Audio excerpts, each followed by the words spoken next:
हमारे पास एक algebraic expression है 3a² plus 12ab minus 5a minus 20b, और हमें जो है वो इसको फैक्टराइज करना है। तो हम क्या करेंगे, स्टार्टिंग के टू टर्म्स में से हम कॉमन लेंगे, फिर लास्ट के टू टर्म्स में से हम कॉमन लेंगे।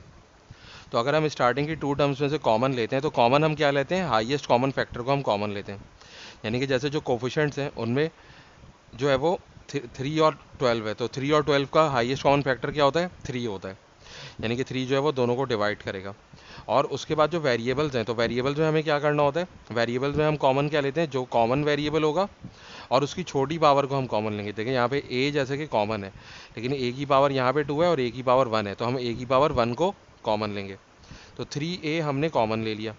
अब हमारे पास क्या बचेगा, हमारे पास पहली टर्म है 3a², इसको हम इस 3a से डिवाइड कर देंगे। तो अब ये 3 और 3 कैंसिल हो जाएगा, और रूल ऑफ इंडिसेस के हिसाब से डिवीजन जब हो रही होती है और वेरिएबल सेम होते हैं तो पावर सब्ट्रैक्ट हो जाती है।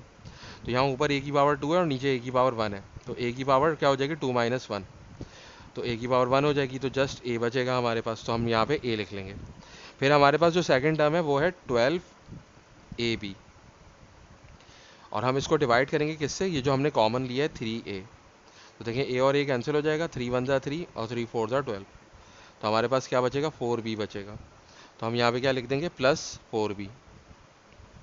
फिर हम यहाँ पे देखें हमारे पास क्या कॉमन है, वेरिएबल में तो हमारे पास कोई वेरिएबल कॉमन नहीं है, लेकिन 5 और 20 का HCF क्या होता है, 5 होता है, और 5 के साथ माइनस का साइन है तो हम -5 कॉमन ले लेंगे। अब क्या करेंगे हम, ये जो हमारे पास -5a है, इसको अगर हम डिवाइड करेंगे -5 से, तो माइनस माइनस कट जाएगा, 5 5 कट जाएगा, हमारे पास a बचेगा, तो हम यहाँ पे a लिख लेंगे। इसी तरह -20b है, सेकंड टर्म जो -20b है, इसको हम डिवाइड करेंगे -5 से। -5 से क्यों डिवाइड करेंगे, क्योंकि हमने -5 को कॉमन लिया। तो माइनस माइनस कट जाएगा, 5 1 ज़ा 5 और 5 4 ज़ा 20, तो हमारे पास क्या बचेगा, 4b बचेगा। या हम ये भी कह सकते हैं कि माइनस माइनस प्लस हो गया तो प्लस 4b बचेगा, ताकि हमें साइन की कोई कन्फ्यूजन ना हो।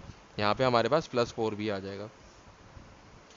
तो अब जो है हमारे पास क्या फैक्टर कॉमन आ रहा है, a प्लस 4b और a प्लस 4b। तो अब हम दोबारा से कॉमन ले लेंगे a प्लस 4b। तो a प्लस 4b कॉमन लेने के बाद अब हमारे पास क्या बचेगा, अब देखें यहाँ पे अब हमारे पास दो टर्म्स हैं, जैसे एक ये है 3a times a plus 4b, और दूसरी है -5 टाइम्स a प्लस 4b। तो a प्लस 4b और a प्लस 4b कॉमन है, तो हमने उसे कॉमन ले लिया। अब क्या करेंगे, यहाँ पे देखें 3a बच रहा है, तो 3a हम यहाँ पे लिख देंगे। लेकिन इसकी वजह क्या है लिखने की, कि असल में हमारे पास क्या था, हमारे पास 3a times a plus 4b था। ये जो था ना हमारे पास, इसको हमने असल में जो कॉमन लिया उससे डिवाइड किया a प्लस 4b से। तो इसका क्या फ़ायदा होगा कि a प्लस 4b और a प्लस 4b कट जाएगा और हमारे पास बचेगा 3a। यानी कि ये 3a असल में इस वजह से आया है। और उसके बाद देखें हमारे पास क्या है, -5 और a प्लस 4b है। ये जो हमारे पास है इसको हमने डिवाइड किया, जो हमने कॉमन लिया है a प्लस 4b हमने कॉमन लिया, इससे हमने इसको डिवाइड कर दिया। तो a प्लस 4b और a प्लस 4b कट गया, तो क्या बचा हमारे पास, -5। तो हम यहाँ पे वो -5 लिख लेंगे। तो इस तरीके से ये एक्सप्रेशन जो है वो फैक्टराइज हो गई है। तो हमें जो है वो, यानी कि हम वैसे डायरेक्टली तो बहुत सारी चीज़ें कर लेते हैं, लेकिन हमें वजह पता होनी चाहिए कि हम कोई स्टेप क्यों कर रहे हैं।